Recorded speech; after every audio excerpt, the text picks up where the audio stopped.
The scent of disinfectant and stale coffee clung to my uniform, like a second skin.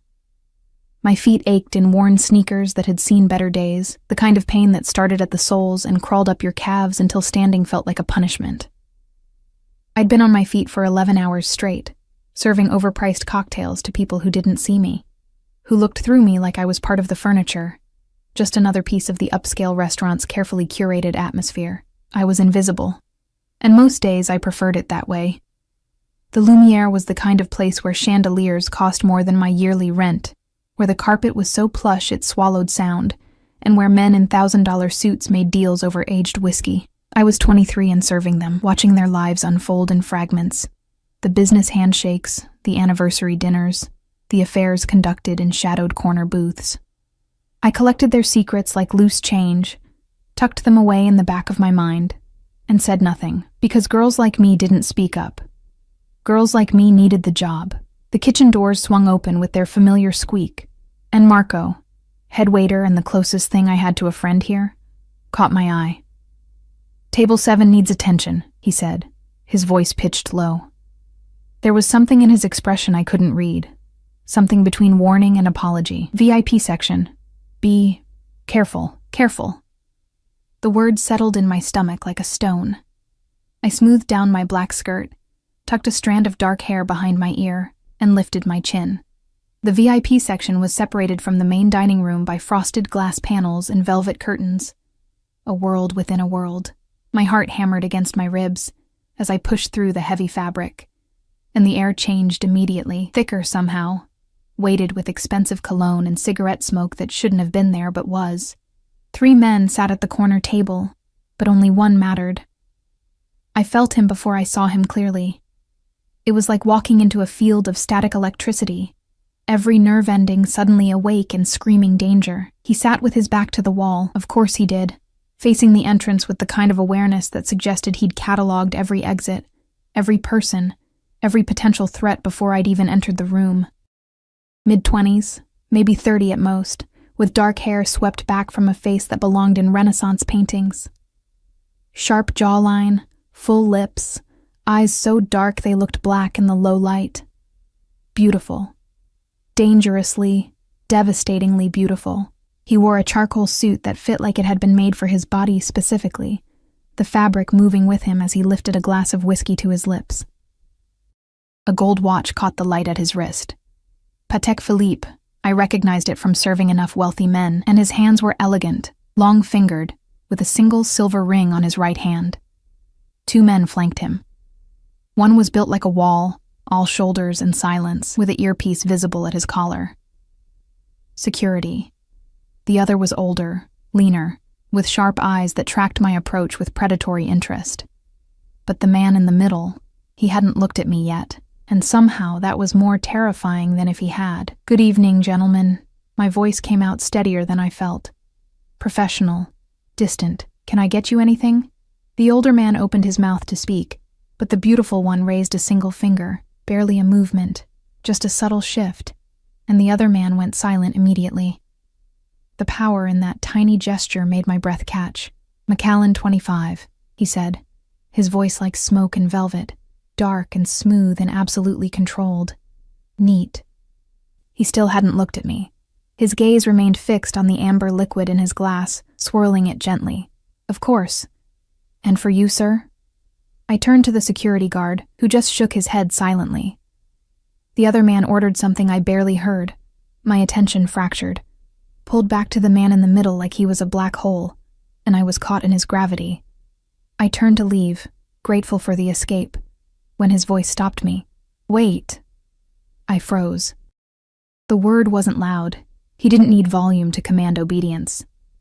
I turned back slowly, and this time he looked at me, the world tilted. His eyes weren't black. They were the deepest brown I'd ever seen, almost amber in the low light, framed by thick lashes that would have made him look soft if not for the absolute ruthlessness in his gaze. He studied me with the intensity of someone appraising a painting, taking in every detail. My cheap uniform, my tired eyes, the small scar on my cheekbone from a childhood accident.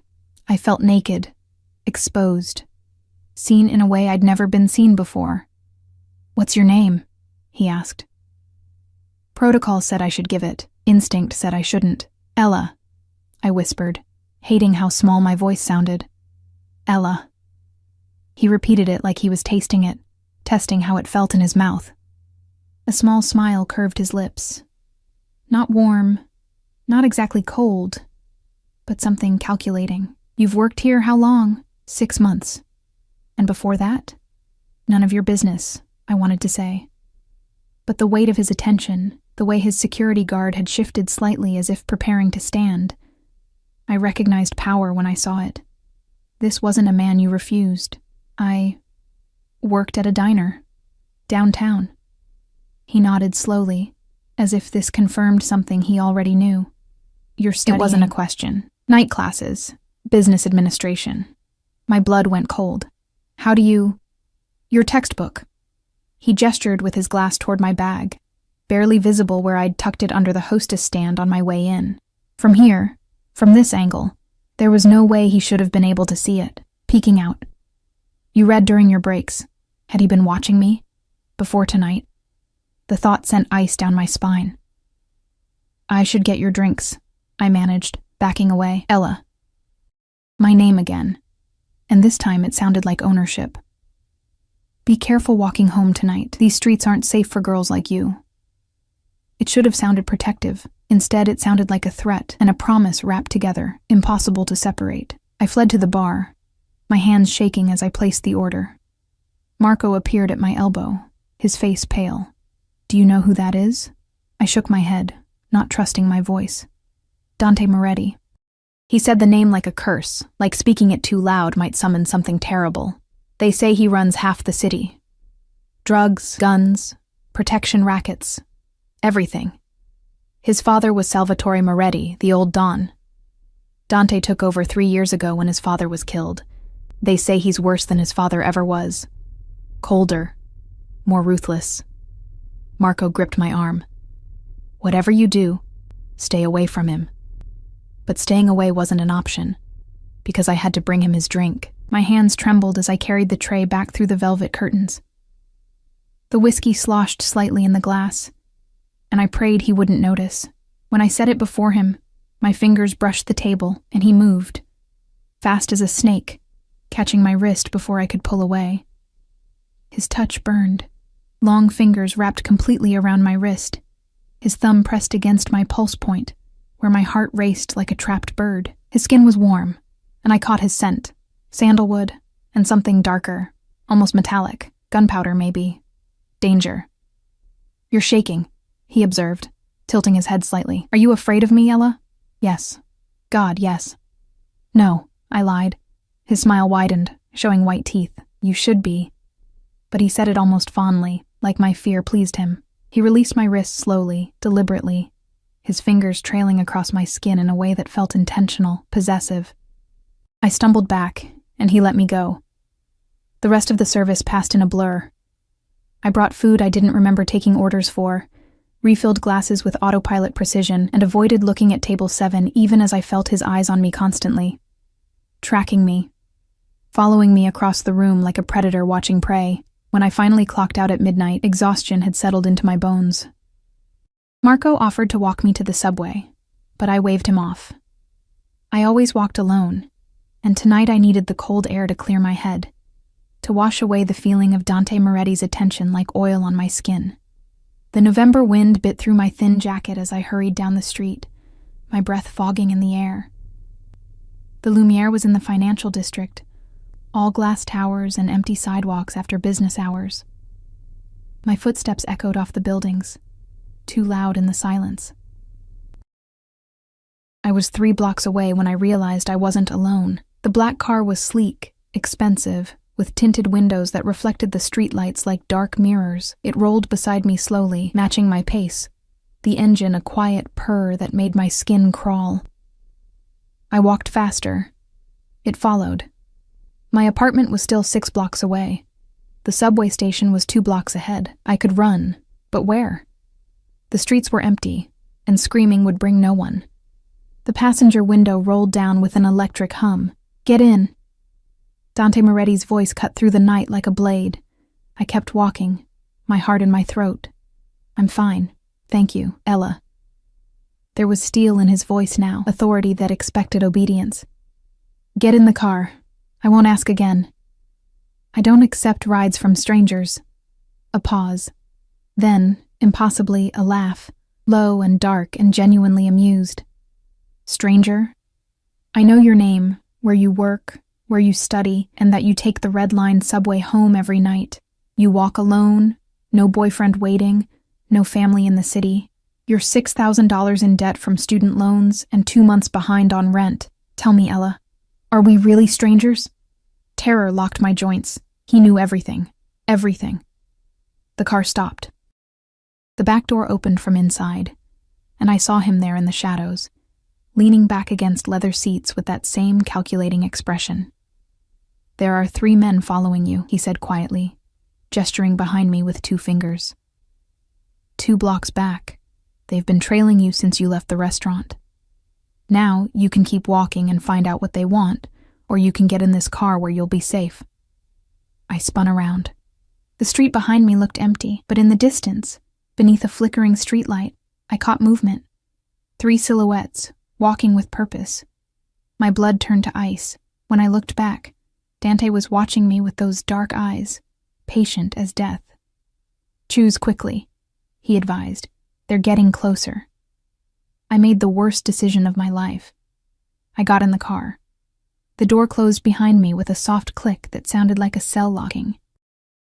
The interior smelled of leather and his cologne, sandalwood wrapped around something darker, more primal. The seat was butter soft beneath me, luxurious in a way I'd never experienced. A privacy screen separated us from the driver, tinted so dark I couldn't see through it. We were alone. Dante hadn't moved, still reclined against his side of the car with one arm stretched across the back of the seat, the picture of casual power. But his eyes, those devastating dark eyes, tracked every breath I took, every nervous shift of my body. The car pulled away from the curb smoothly, and I watched through the window as the 3 men emerged from the shadows, their faces twisted with frustration as we passed them. They'd been real. He hadn't lied about that, at least. Seatbelt, Dante said softly. My fingers fumbled with the buckle, clumsy with adrenaline. The click seemed too loud in the enclosed space. I pressed myself against the door, as far from him as the car would allow, and tried to steady my breathing. Tried to think. You're safe now. His voice was quiet, almost gentle. Almost. Safe? The word tasted like ash. You had me investigated. You know everything about me. You followed me. I didn't follow you. He tilted his head, that small smile playing at his lips again. I had you protected. There's a difference. Protected from what? From men who would hurt you. He said it like it was obvious, like the distinction mattered. His gaze drifted to the window, watching the city slide past. This neighborhood isn't safe at midnight. Beautiful girls walking alone. It attracts the wrong attention. And what kind of attention are you? He looked back at me then, and something flickered in his eyes. Amusement, maybe, or appreciation for my boldness. The right kind.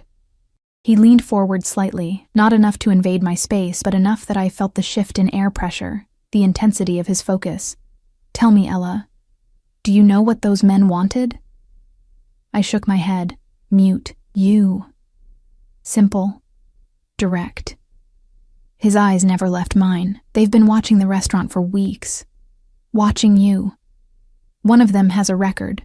Assault. Attempted rape. The other 2 are enforcers for the Kozlov family. Russians. They're expanding into territory they don't own, taking things that don't belong to them. His voice dropped lower, took on an edge like broken glass. They thought you were unclaimed, free for the taking. The implication hung between us, heavy and suffocating. And now? I whispered. Now they know better. The possessiveness in his tone made my stomach clench. I don't belong to anyone. Don't you? He reached forward and I flinched, but he only adjusted the air vent so it wasn't blowing directly on me. The gesture was oddly considerate, at odds with everything else about him. You got in my car, Ella. You made a choice. You didn't give me a choice. There's always a choice. He settled back, that casual posture returning. But I could see the tension in his shoulders. the way his hand rested on his thigh close to where I knew men like him kept weapons. You could have run. You could have screamed. You could have taken your chances with the Kozlovs. His eyes locked on mine, but you trusted me instead. Why? I didn't have an answer. Or rather, I had too many answers and none of them made sense, because he'd looked at me like I was visible. Because his voice had promised safety even while everything else about him screamed danger. Because some instinct deeper than logic had chosen the devil I could see over the ones I couldn't. Where are you taking me? I asked instead. Home. Your home. He pulled out his phone, sleek, black, expensive, and typed something quickly. My driver knows the address. Of course he did. Of course Dante Moretti knew where I lived. Why were you at the restaurant tonight? The question escaped before I could stop it. His fingers paused on the phone screen. Business. What kind of business? The kind that doesn't concern you, but there was something in his expression. A flicker of, what? Calculation? He pocketed the phone and turned his full attention back to me. How much do you know about your manager? Vincent Calabresi? The change in subject made my head spin. Vincent. He's been good to me. He hired me when no one else would. Gave me the evening shifts so I could attend classes during the day. Generous man. Dante's voice was dry, empty of inflection. Do you know what he does with the restaurant's private room? The one past the VIP section, the door that's always locked? I'd wondered about that door. Everyone had. But asking questions at the Lumiere was a good way to lose your job. I assume it's storage. It's where he runs his operation. Counterfeit bills, mostly. Some identity theft, credit card fraud. He uses the restaurant as a front, launders money through the books. Dante watched my face as he spoke, gauging my reaction. Your tips? Half of them are probably fake bills. He's been doing it for 3 years. The world tilted again. No. That's not. Vincent Calabresi is a criminal, Ella. A small-time one, granted. But he operates in my city without permission, without paying tribute. Something cold entered Dante's eyes. That ends tonight. Horror crawled up my throat. You're going to kill him. Maybe. Depends on how reasonable he is. He said it like he was discussing the weather, casual and unconcerned. But that's not your problem anymore. He gave me a job. He used you. Dante's voice cut through my protests like a knife. You think it's coincidence he hired a girl who's desperate? Who won't ask questions? Your cover, Ella. Pretty, innocent, hardworking. Everything a legitimate restaurant would employ. If the police ever investigate, they'll see you and think the Lumiere is exactly what it claims to be. He leaned forward again, and this time he was close enough that I could see flecks of gold in his dark eyes. He doesn't care about you. He never did. I wanted to argue, to defend Vincent, but the words died in my throat. Because Dante was right. I'd always been invisible at the Lumiere. Except when customers complained, except when someone needed a scapegoat for a wrong order or a spilled drink. Vincent had been kind, but it was the kind of kindness that cost him nothing and kept me grateful, compliant, useful. What do you want from me? The question came out broken, exhausted. Dante studied me for a long moment, his expression unreadable. Nothing you're not willing to give. He reached out, slowly, giving me time to pull away, and caught a strand of my hair between his fingers, rubbing the texture like he was evaluating silk. But you need to understand something, Ella. Those men tonight, they're the first. There will be others. Working at the Lumiere has made you visible in ways you don't understand. Vincent's enemies, his creditors, the families who want his territory, they'll all see you as leverage, as a way to hurt him. His hand moved from my hair to my cheek, cupping my face with a gentleness that felt obscene coming from him. Unless you're protected, unless everyone knows you belong to someone they can't touch. My breath stopped. You. Me. His thumb brushed my cheekbone, and I hated that I didn't pull away. Hated the warmth of his touch. I can keep you safe, Ella. I can make sure no one dares to even look at you wrong. But you have to let me. And what do you get out of this arrangement? His smile returned, slow and predatory. You. The car slowed to a stop. I looked out the window and recognized my building. a crumbling pre-war walk-up in a neighborhood that was politely called transitioning. Graffiti decorated the entrance, and the streetlight overhead flickered like it was having a seizure. Dante's expression tightened as he took in my building, something like distaste crossing his features. "You live here?" It wasn't a question, but I answered anyway. "The rent is cheap. It's a death trap." He looked at me, and for the first time, I saw genuine emotion in his eyes. Anger, hot and barely contained. 5th floor, north-facing corner apartment. Fire escape access. Broken lock on the main entrance. No security cameras. Anyone could walk in. Anyone could... He cut himself off, jaw clenching. "You're not staying here." "Excuse me?" "Pack a bag. Essentials only. You're coming with me." The absurdity of it broke through my fear. "I am not going anywhere with you. You're a criminal. A killer, probably. I don't..." "Ella." My name was a whipcrack, sharp and commanding. "Listen to me very carefully. Vincent will be dead by morning." When his associates realize what happened, they'll come looking for information. They'll start with the staff. They'll start with you. He caught my chin, forcing me to meet his eyes. "They will hurt you. They will make you talk even though you have nothing to tell them. And when they're done, they'll kill you just to send a message." Tears burned behind my eyes. "This isn't happening." "It is." His voice softened fractionally. "I'm sorry you got caught in this. I'm sorry Vincent used you. But the situation is what it is, and you have two options.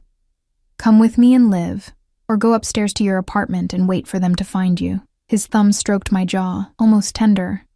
"Choose life, Ella. Choose me." The worst part was that he was right. I could feel the truth of it in my bones. I'd been caught in something larger than myself, and there was no walking away unscathed. Going upstairs meant dying. Slowly, painfully, at the hands of men whose faces I'd never even seen. But going with Dante Moretti meant a different kind of death. A slower one, maybe. A gilded cage instead of a grave. "How do I know you won't hurt me?" I whispered. Something shifted in his expression, surprise perhaps that I'd ask. "Because you're mine now," he said simply, like it explained everything, "and I protect what's mine." The door beside me opened, and I flinched. The security guard from the restaurant stood there, his face impassive, one hand extended to help me out. Behind him, I could see a second black car, another suited man standing beside it. How many people did Dante have watching? Dante leaned past me, close enough that his breath stirred my hair. 5 minutes, Ella. Pack a bag. My men will escort you." His lips brushed my ear, sending electricity down my spine. "And Ella, don't try to run. You wouldn't make it 3 blocks. The apartment looked different through the eyes of Dante's security guards. Smaller, more pathetic. They stood by the door like sentinels, silent and unmoving, while I grabbed a duffel bag from the closet with shaking hands. 5 minutes. He'd given me 5 minutes to pack up my life. What did you bring when a Mafia boss decided you belonged to him? I threw in clothes without looking. Jeans, sweaters, underwear. My toiletries from the bathroom. The textbook from my bag, though studying seemed like a luxury from another lifetime. My fingers hovered over the framed photo on my nightstand, me and my grandmother, taken 2 years before she died. Before I'd come to this city alone with nothing but her life insurance money and desperate hope for something better. "Time," one of the guards said, his voice flat. I grabbed the photo and shoved it in the bag. As I zipped it closed, I caught sight of myself in the mirror. Pale, terrified, with dark circles under my eyes and my hair falling from its ponytail. I looked like a victim. I looked like prey. Maybe that's exactly what I was. The guards flanked me down the stairs, and I wondered if they were protecting me or making sure I didn't bolt. Probably both. The night air hit my face like a slap as we emerged, and there was Dante, leaning against his car with a phone pressed to his ear. He was speaking rapid Italian, his voice low and sharp. When he saw me, he ended the call without a goodbye and slipped the phone into his jacket. His eyes traveled over me, assessing. Is that everything? Everything that matters. My voice sounded hollow. He took the bag from my shoulder before I could protest. His fingers brushing mine, the touch sent unwanted heat through me. Some traitorous part of my body responding to his proximity despite my mind screaming danger. He handed the bag to one of the guards and opened the car door himself this time. Waiting, I climbed in because what choice did I have? He followed, settling beside me closer than before. Close enough that I could feel the warmth radiating from his body, smell that intoxicating scent of sandalwood and gunpowder. The car pulled away from my building, from my life, and I watched it disappear through the rear window. 5 months of rent paid in advance. Gone. My security deposit, my few pieces of furniture from thrift stores, the coffee maker that only worked if you hit it just right, all abandoned. I need to call my landlord, I said, voice distant. Give notice, I'll lose my deposit if, already handled. Dante was typing on his phone again. His attention split. You'll receive your full deposit plus last month's rent by tomorrow. Consider it compensation for the inconvenience. Inconvenience. The word tasted bitter. Is that what kidnapping is called now? His fingers stilled on the screen. He looked at me, really looked at me, and something dangerous flickered in his expression. I haven't kidnapped you, Ella. You're free to leave whenever you want. He leaned closer, invading my space deliberately. But I wonder how far you'd get, how long you'd last. His hand came up, tucking a strand of hair behind my ear in a gesture that should have been sweet, but felt like ownership. Hours? Maybe a day if you're smart about it? You're trying to scare me. I'm trying to save you. He pulled back, and I could breathe again. There's a difference. We drove through the city in silence, leaving behind the familiar neighborhoods for areas I'd only seen in magazines. The buildings grew taller, cleaner, separated by gates and doormen. Old money and new power, the kind of wealth that whispered instead of shouted. The car finally pulled up to a high-rise that stretched toward the sky like a glass needle, all modern architecture and understated luxury. Home, Dante said simply. A valet appeared. No, not a valet. Another security guard in an expensive suit, opening doors and taking bags with military efficiency. The lobby was marble and gold, with modern art on the walls that probably cost more than my entire education. A concierge nodded respectfully as we passed, her eyes carefully not looking at me too closely, not asking questions. They knew who Dante was, what he was, and they knew better than to see anything. The elevator required a key card to access the penthouse floors. Dante swiped his, pressed PH, and we shot upward so fast my stomach dropped. The silence between us felt alive, pulsing with unspoken things. I could feel his eyes on me, studying my reflection in the polished elevator doors. You're afraid, he observed. But not of me. Not really. What are you afraid of, Ella? The truth slipped out before I could stop it. Myself. What I might become here. His reflection smiled. Smart girl. The elevator opened directly into his apartment. Because of course it did. Men like Dante didn't have hallways or neighbors. The space was massive. Open concept with floor-to-ceiling windows that showcased the city like a kingdom laid out below. Modern furniture in blacks and grays. Expensive but cold. Abstract art that probably had meaning I couldn't decipher. Everything was immaculate, unlived in, like a hotel suite rather than a home. Guest room is down that hall, second door. Dante shrugged off his jacket, draping it over a chair. His shirt was crisp white, tailored perfectly to his frame.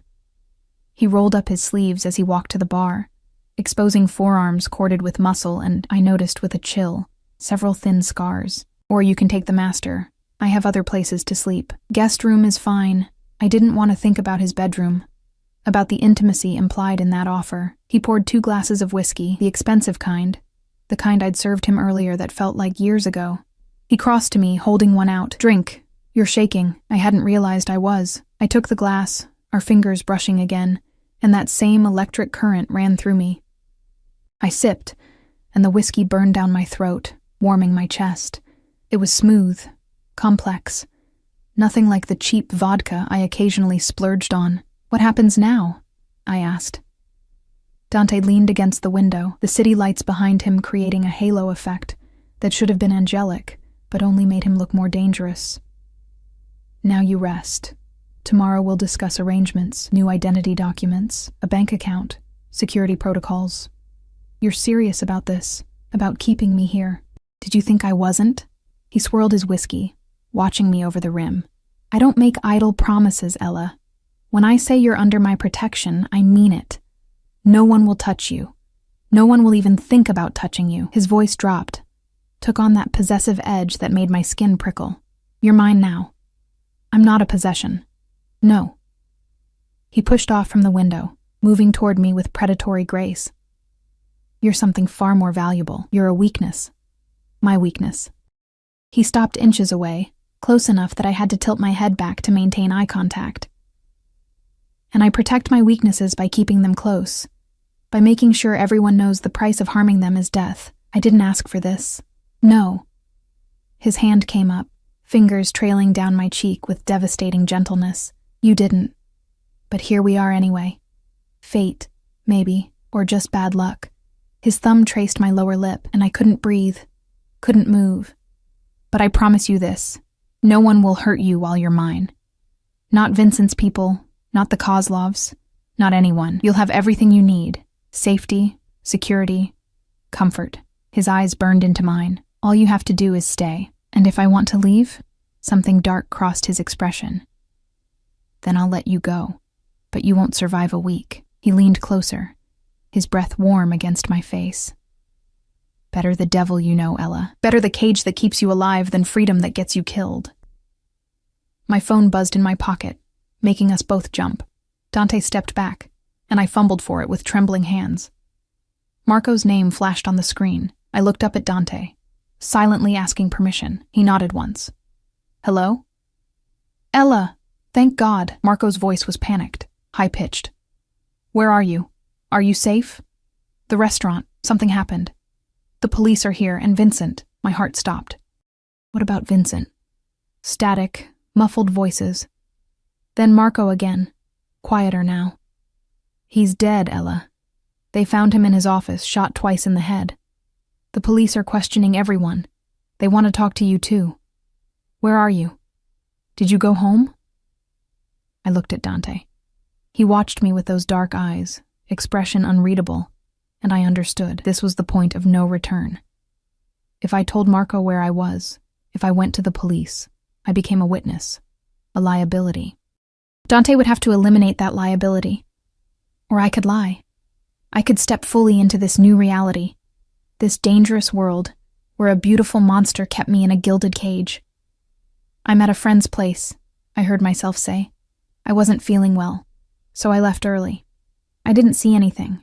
The police will still want to talk to you. They're talking to everyone who worked tonight. I'll call them tomorrow, I promise. My eyes never left Dante's. Marco, be careful, okay? Don't tell them anything you don't have to. I won't. You be careful too, Ella. Something feels wrong about all this. He had no idea. I ended the call, and the silence stretched between us like taffy. Dante took the phone from my hand gently, turning it over in his palm. Smart girl, he murmured. Lying to the police already. Maybe you're more suited to this life than you think. I'm not. But I wasn't sure anymore. He set my phone on the counter and picked up his own, firing off a text. I'll have someone handle the police. You were home sick tonight. Never went to work. Several people will confirm it. Neighbors, a delivery driver, whoever needs to see you there. He looked up. Your phone will ping off the towers near your apartment. Your credit card will show a charge at a pharmacy nearby. You have an alibi, Ella. You're clean. You've done this before. It wasn't a question. Many times. No shame, no hesitation. He was showing me who he was, what he was capable of, and daring me to run. This is my world. Murder, lies, manipulation. It's all just Tuesday for me.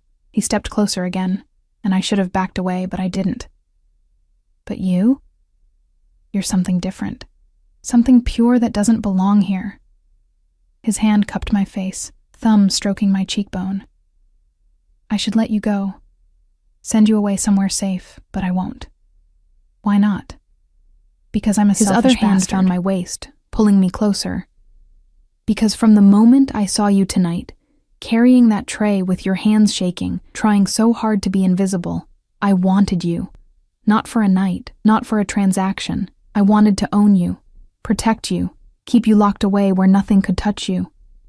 His forehead pressed against mine. You're mine, Ella. Mine to protect, mine to keep, mine to... You don't even know me. I know enough. His lips hovered over mine, so close I could taste the whiskey on his breath. I know you're stubborn, brave despite being terrified. I know you work yourself to exhaustion trying to build something better. I know you've been invisible your whole life. And I'm the first person who truly saw you. His grip tightened, and I know that scares you more than anything. He was right. God help me, he was right. The kiss, when it came, wasn't gentle. It was possession, claim, branding. His mouth moved over mine with devastating skill, one hand fisting in my hair while the other crushed me against him. I should have fought, should have pushed him away. Instead, I kissed him back, drowning in sandalwood and danger, in the heat of him, in the terrible certainty that I'd just crossed a line I could never uncross. When he pulled back, we were both breathing hard. His eyes were molten, dark with want, and I knew I was looking at a man who always took what he wanted, and he wanted me. Guest room, he said roughly. Go, now, before I change my mind about being a gentleman. I fled down the hall, my lips still burning from his kiss, his taste on my tongue like sin. I didn't sleep. How could I, knowing a killer was down the hall? Knowing Vincent was dead because of the man who'd kissed me like he owned my soul. The guest room was larger than my entire apartment had been, decorated in soft creams and grays, with a bed so comfortable it felt obscene. Egyptian cotton sheets, down pillows that cradled my head. Luxury I'd never experienced. A gilded cage, just like he'd promised. Around 3 a.m, I heard voices, low, tense, speaking rapid Italian through the walls. Dante's voice, sharp with command. Another man responding, apologetic or defensive, I couldn't tell which. Then silence, and the sound of a door closing. I wondered if he ever slept, or if men like him survived on power and violence alone. When dawn finally crept through the floor-to-ceiling windows, painting the room in shades of rose and gold, I gave up pretending. I showered in the ensuite bathroom. Marble and chrome, water pressure that felt like a massage, and dressed in jeans and a sweater from my hastily packed bag. My reflection in the mirror showed a stranger. Same face, same body, but different eyes. Haunted, marked, changed. The apartment was silent when I emerged. No sign of Dante, though his presence lingered like smoke. A woman I didn't recognize stood in the kitchen. 50s, elegant, with silver-streaked hair pulled into a neat bun. She looked up when I entered, her expression professionally neutral. Good morning, Miss Ella. I'm Maria, Mr. Moretti's housekeeper. Her accent was slight, Italian mixed with years in America. He asked me to prepare breakfast. What would you like? The domesticity of it was surreal. Just... coffee is fine. Thank you. She frowned slightly, disapproval crossing her features. You need to eat. Mr. Moretti was very specific. You're to be well fed, properly cared for. She moved with efficient grace, pulling ingredients from the refrigerator. I'll make eggs. Scrambled okay? I nodded, too overwhelmed to argue. I sat at the breakfast bar, accepting the coffee she poured, rich, dark Italian roast that made the diner coffee I was used to taste like dishwater. Maria worked in comfortable silence, and I watched her, wondering how much she knew, if she understood what Dante really was. How long have you worked for him? I asked quietly. 15 years, since he was a boy. Something softened in her expression. I worked for his father first, God rest his soul. Dante was different then, younger, less burdened. She set a plate before me, perfect scrambled eggs, toast, fresh fruit arranged artfully. Eat. You're too thin. The food was incredible, but it stuck in my throat. Where is he? Business. He left at 5 this morning. She poured her own coffee, leaning against the counter. He'll be back this afternoon. He left instructions for you. There's a car and driver at your disposal. Security detail. You're not to leave the building without them. Prison, then. A beautiful one, but prison nonetheless. And if I want to leave anyway, Maria's eyes met mine, kind, but firm. Then you'll be stopped. For your own protection, you understand. She sipped her coffee. Mr. Moretti doesn't do things halfway. When he protects someone, he commits completely. It can feel suffocating. But it comes from care in his way. Care? The word tasted bitter. He murdered my boss last night. Vincent Calabresi was a thief and a coward who put innocent people at risk. No judgment in her tone, just facts. Dante gave him chances, many chances. He chose poorly. She set down her cup. This life isn't easy to understand from the outside. But Dante, he has rules. He doesn't harm innocents. He protects his people fiercely. And now, for whatever reason, you're one of his people. I didn't ask to be. No one ever does. She smiled sadly. But here you are. So you can fight it and be miserable, or you can accept it and find what peace you can. The choice is yours. After Maria left, promising to return in the evening with dinner, I explored the apartment like a prisoner learning her cell. 3 bedrooms, 4 bathrooms, an office I didn't dare enter, a living space bigger than most houses. Art on every wall, books on shelves that looked unread. Everything expensive and impersonal. The only space that felt lived in was a room at the end of the hall. I shouldn't have opened that door, but curiosity killed the cat, and I'd never been good at following rules.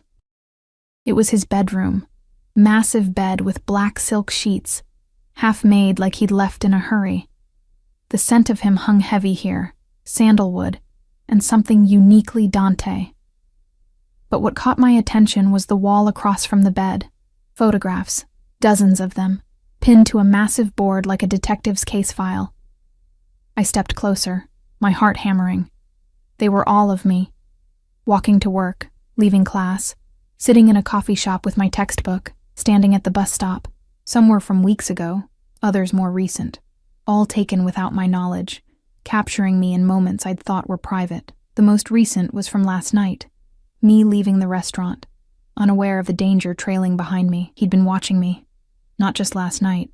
For weeks. Maybe longer. I told you. His voice came from behind me, making me jump. You were never invisible. Not to me. I spun around. Dante leaned against the doorframe, still in his suit from the morning, looking tired, but dangerous. His eyes tracked my expression, cataloging my fear, my anger, my confusion. You stalked me. My voice shook. I observed you. He pushed off the frame, moving into the room with that predatory grace. There's a difference. No, there isn't. I backed away, hitting the wall of photographs. This is insane. You're insane. Perhaps. He stopped a few feet away, giving me space. But I'm also the reason you're alive. Those men who followed you last night, they'd been planning it for 2 weeks. I knew because I was also watching. I had to decide. Intervene and reveal my interest, or let nature take its course. His jaw tightened. I couldn't let them touch you. Why? Why me? He was silent for a long moment, something working behind his eyes. You want the truth? Yes. 3 months ago, I came to the Lumiere for a meeting with Vincent. You served our table. He moved closer, and I couldn't retreat further. You smiled at me.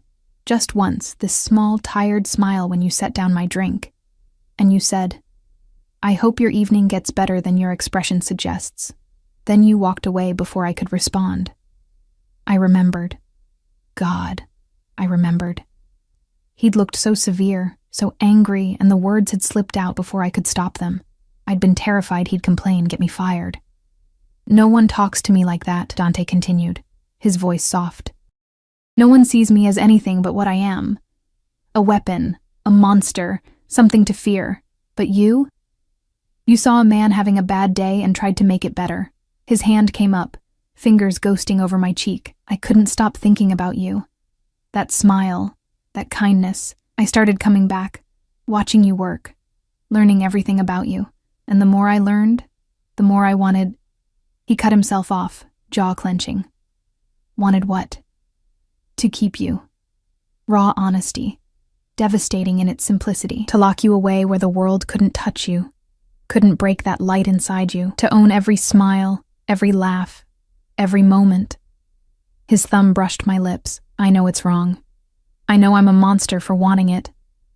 But I stopped pretending to be anything else a long time ago. I should have been terrified. Should have seen him for the obsessive, dangerous man he was. But looking into his eyes, I saw something else. Loneliness. A desperate, aching loneliness that mirrored my own. We were both alone in this city, both wearing masks, both invisible in our own ways. "You can't keep me here forever," I whispered. "No," he agreed, "but I can keep you safe. I can give you everything you need, school, a future, protection. All I ask in return is that you stay, that you let me—" He struggled for words. "Let me care for you, in whatever broken way I'm capable of. This isn't care. This is possession. For men like me, they're the same thing." He leaned in, forehead touching mine.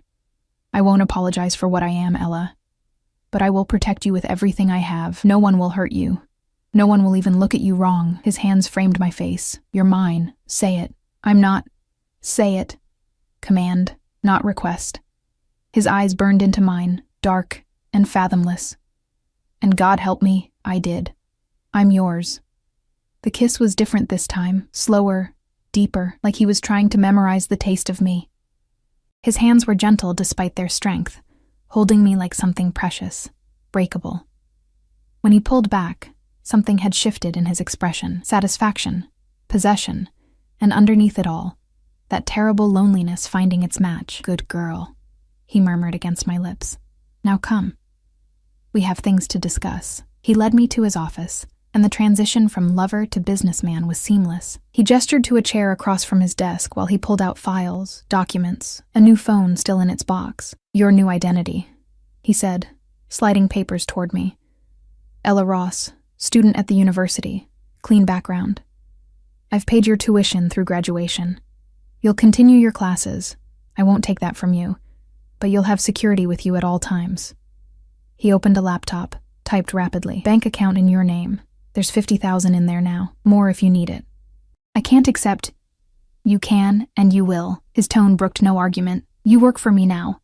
Call it administrative assistant. Legitimate employment, legitimate income. The IRS will be satisfied, and you'll have financial independence." He pulled out the phone. "New number. Only certain people have it. Me, Maria, your security team. Your old phone will be destroyed. What about my friends? Marco?"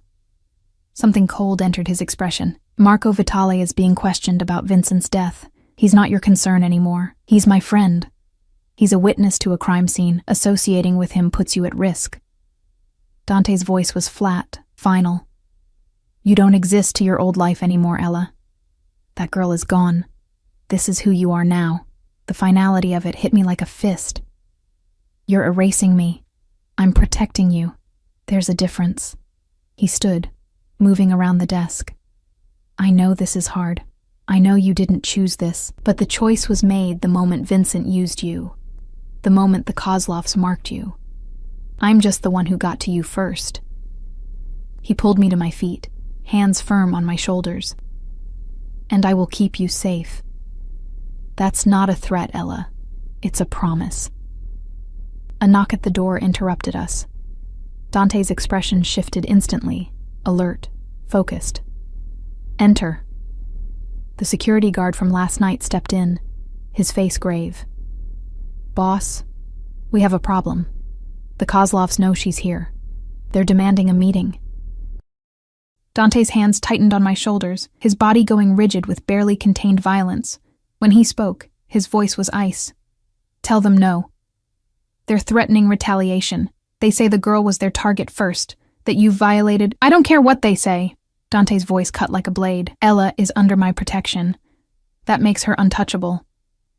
If Sergei Kozlov has a problem with that, he can take it up with me personally." The guard shifted uncomfortably. "They've requested a sit-down, neutral ground.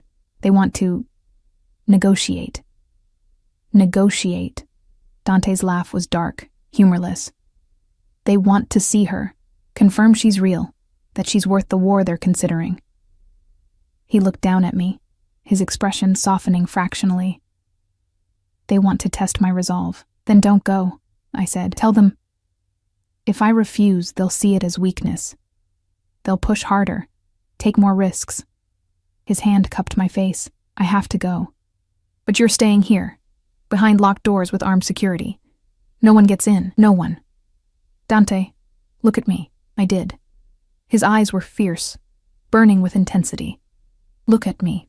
Not him, not them, not anyone else. I'm the one who keeps you safe now. I'm the one you trust. Do you understand? I nodded, unable to speak past the fear in my throat. Say it, he demanded. Say you trust me. I trust you. The lie tasted like truth. Dante left with 5 armed men, and the silence he left behind felt suffocating. Maria returned within the hour, her face carefully neutral as she bustled around the apartment, but I caught her glancing at her phone repeatedly, tension in the set of her shoulders. She knew something was wrong. We all did. I tried to focus on my textbook. Microeconomics, supply and demand curves that seemed absurdly irrelevant now, but the words blurred. Every sound made me jump. The elevator ding. Footsteps in the hallway that weren't headed here. The wind rattling the windows 40 stories up. He'll be fine, Maria said quietly, setting tea beside me. Dante always is. He's his father's son. Smart, careful, ruthless when necessary. What if they want to kill him? Then they'll fail. They always do. She said it with such certainty, such bone-deep faith. Drink your tea. You need to stay calm. But calm was impossible when the man who'd become my entire world in 24 hours was walking into danger because of me. Because he'd claimed me, protected me, made me his weakness. 3 hours crawled by like years. Maria made dinner I couldn't eat. The sun set over the city, painting the sky in violent shades of orange and red, beautiful and terrible, like everything in Dante's world. When the elevator finally dinged, I shot to my feet, heart hammering. Maria's hand on my arm stopped me from running to the door. Wait, she murmured. Let them clear the apartment first. Security swept through like a tide. 6 men, thorough and efficient, checking every room, every window. Then, finally, Dante appeared. He looked like a storm given human form. His suit jacket was gone, his white shirt stained with something dark at the collar. His knuckles were split, bleeding. But his eyes, those devastating dark eyes, found me immediately, and something in them made my breath catch. Possession. Pure, absolute possession. Everyone out, he said quietly. His men disappeared like smoke. Maria squeezed my arm once, then followed, the door clicking shut behind her with terrible finality. We stood across the room from each other, the air between us crackling with unspoken things. Are you hurt? I asked, my voice barely above a whisper. No. He moved toward me, slow and deliberate. The blood isn't mine. I should have been horrified, should have flinched away. Instead, I closed the distance between us, reaching for his damaged hands. He let me take them, let me examine the split skin across his knuckles. What happened? Sergei Kozlov thought he could negotiate for you. Thought he could offer me money, territory, anything I wanted in exchange for... His jaw clenched so hard I heard teeth grinding. I showed him what happens when someone tries to take what's mine. Dante? He's alive. Barely. His men carried him out. His hands turned, capturing mine, pulling me closer. But he understands now. They all do. You're untouchable. Sacred. Anyone who looks at you wrong, who even thinks about touching you, something feral crossed his expression. I'll burn their world down. The violence in his voice should have terrified me. Instead, it sent heat through my veins, made something dark and hungry unfurl in my chest. When had I become this person? When had his obsession started to feel like safety instead of danger? You started a war for me, I whispered. No. He pulled me against him, one hand fisting in my hair. I ended one. The Kozlovs know now. You're mine. Completely, irrevocably mine. They won't touch you. No one will. His forehead pressed to mine. Do you understand what that means, Ella? What you mean to me? Tell me. You're the first thing I think about when I wake up, and the last thing before I sleep. You're the reason I came home tonight instead of finishing what I started. He struggled, This man who commanded empires with words. You're everything. My weakness and my strength, the one pure thing in my fucked up world that I refuse to let go of. Tears burned my eyes. I didn't want this. I didn't want to feel this way about you, I know. His lips brushed my forehead, achingly gentle. But you do. I see it in the way you look at me, the way you say my name. You're as trapped as I am. He was right. God, he was right. Somewhere between the terror and the possession, between the violence and the protection, I'd fallen into this twisted thing between us. Not love. Not yet. Maybe never. But something darker. More consuming. An addiction to the way he looked at me like I was the only thing that mattered. An obsession with being seen after a lifetime of invisibility. I'd become his willing prisoner. I want to go back to school, I said against his chest. I want to finish my degree. You will, I promised. I want to see Marco. Just once. To say goodbye properly. He tensed. No, Dante. No, he pulled back, his expression hardening. Marco is part of the investigation. Seeing you puts both of you at risk. I won't allow it. The cage doors closing. I pushed against his chest. You can't control everything. Watch me. But then his expression shifted, calculation entering his eyes. However, I can arrange a phone call. Monitored. Brief, but you can tell him you're safe, that you've left the city. At my look, he continued. It's a compromise, Ella. More than most people would get from me. Why? Why give me even that? Because you asked. Simple. Devastating. Because making you happy makes this easier. And because... He cupped my face, thumbs stroking my cheekbones, because I'm trying to be less of a monster for you. Even though I'll never be good, the kiss was inevitable, necessary as breathing. I surrendered to it, to him, letting him consume me the way he'd been consuming me since that first moment in the restaurant. His hands were possessive, claiming, mapping every curve like he was memorizing me. When he lifted me, I wrapped my legs around his waist, and he carried me down the hall to his bedroom. To our bedroom now, I realized. The photographs were gone from the wall. Instead, there was a new painting, abstract, beautiful, in shades of gold and shadow. He'd removed his obsession, replaced it with something almost normal. For me, stay, he murmured against my lips as he lowered me to the silk sheets. Not because I'm forcing you, not because you're afraid. Stay because you want this. Want me? I do. The truth, finally. God help me, I do. What followed was fire and possession, gentle and violent in turns. He worshipped my body like it was sacred, marked my skin with kisses and bruises that proclaimed ownership. And I gave as good as I got. Nails raking down his back, teeth on his shoulder, claiming him the way he claimed me. Two broken, lonely people finding solace in each other's darkness. When it was over, we lay tangled in sheets that smelled like sex and sandalwood, his body wrapped around mine protectively. His fingers traced lazy patterns on my skin, and for the first time since this nightmare began, I felt peace. I spoke to the university, he said quietly.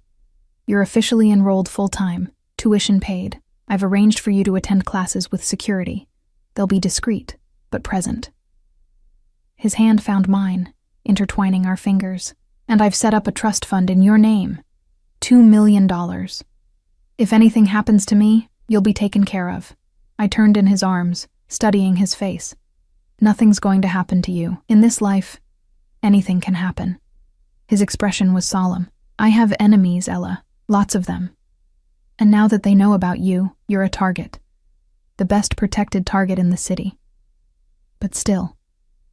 His thumb stroked my hand. I need to know you'll be okay, that you'll survive even if I don't. Don't talk like that. I'm a realist. But he pulled me closer, burying his face in my hair. But for you, I'll try to be more careful. I'll come home every night. I'll try to be the man you deserve instead of the monster I am. You're not a monster. I am. But maybe... His lips brushed my temple. Maybe with you, I can be something more. Something better. We fell asleep like that. Wrapped in each other, the city lights painting patterns on the walls. And for the first time in my life, I felt like I belonged somewhere, not in this apartment, not in this life, but in his arms, in the fierce, possessive, terrifying love of a man who would burn the world for me. 3 months later, the campus was beautiful in early spring, trees budding with new life. I walked across the quad with my textbooks, security trailing discreetly behind. 2 men in casual clothes, who could have been students if not for their watchful eyes and the weapons hidden under their jackets. I'd learned not to notice them, to pretend I was just another college student living a normal life. Except nothing about my life was normal anymore. I attended classes, studied in the library, even made a few carefully vetted friends. Dante had been true to his word. I was finishing my degree, building a future. But every evening, I returned to the penthouse, to him, to the man who owned me body and soul. Our relationship had evolved into something strange and beautiful and twisted. He was still possessive, still jealous, still kept me under constant surveillance. But he'd softened in small ways, learned to ask instead of command, to negotiate instead of control. And I'd learned to read his moods, to soothe the violence before it erupted, to be his peace in a world of chaos. I loved him. God help me. I loved the monster and the man, the violence and the tenderness, all of it. My phone buzzed, his name on the screen as it was dozens of times a day. I smiled despite myself. How was class? Good. Professor Chen praised my paper. Of course he did. You're brilliant. I'll be home by 6. Wear the blue dress. The one you bought me? The one I'm going to take off you. See you soon, beautiful. I slipped the phone back into my pocket, warmth flooding my chest. Ahead, I saw Maria waiting by the car. Dante had insisted she accompany me to classes, a familiar face among the security. She waved, smiling, and I headed toward her. Good day? She asked as I climbed into the back seat. Very good. I settled against the leather, watching the campus disappear behind tinted windows. Is he really going to be home by 6? He promised. Didn't he? Maria's smile was knowing. He doesn't break promises, not to you. The drive through the city felt different now. These streets were mine, part of a life I'd never imagined. We pulled up to the high-rise, and I took the elevator up with security flanking me, their presence as natural as breathing now. The apartment smelled like roses, a massive bouquet on the entry table, no card needed. I knew who they were from. Dante filled the space with flowers weekly, small gestures of affection from a man who expressed love through protection and possession. I showered, changed into the blue dress, silk, designer, fitted perfectly to my body, applied makeup, styled my hair, made myself beautiful for the man who already thought I was perfection. At exactly 6, I heard the elevator. My heart quickened the way it always did, anticipation and desire mixing with something deeper. The door opened, and there he was, my beautiful monster, my protector, my obsession. Dante's eyes found me immediately, darkening with want. He crossed the space in 3 strides, pulling me into his arms, kissing me like he'd been gone weeks instead of hours. Missed you, he murmured against my lips. You saw me this morning. Doesn't matter. I always miss you. His hands roamed over the silk, possessive and sure. How was your day? Tell me everything. We settled on the couch, my body tucked against his, and I told him about lectures and papers and the mundane details of student life. He listened like it was the most important thing in the world, his attention absolute, one hand stroking my hair in a gesture that had become habit. This was my life now. Not the life I'd planned, not the life I'd wanted, but somehow, impossibly, it was enough. I love you, I said quietly, the words easier now than they'd been the first time I'd spoken them. His hand stilled in my hair. Then he shifted, turning me to face him, those dark eyes burning into mine with devastating intensity.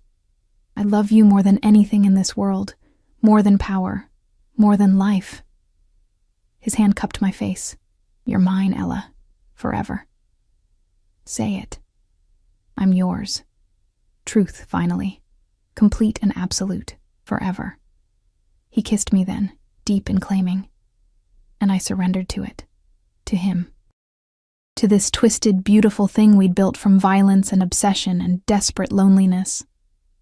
We were broken people who'd found each other in the darkness, and together we'd forged something that might not be love in the traditional sense, but it was ours, and that was enough. The city stretched out below us, 40 stories of distance between us and the world. In this space, we were safe, protected. His empire of shadows kept the monsters at bay, and I was the light he came home to every night. The weakness he protected with everything he had. The one pure thing in his darkness. I'd stopped being invisible. I'd found someone who saw me, really saw me, and refused to let me go. And I'd discovered that sometimes the cage was where you wanted to be. Sometimes the monster was the one who kept you safe. Sometimes possession felt like love. We were toxic and beautiful and completely, irrevocably intertwined, and I wouldn't change a single thing. This was my life now, my choice, my monster, my love, mine.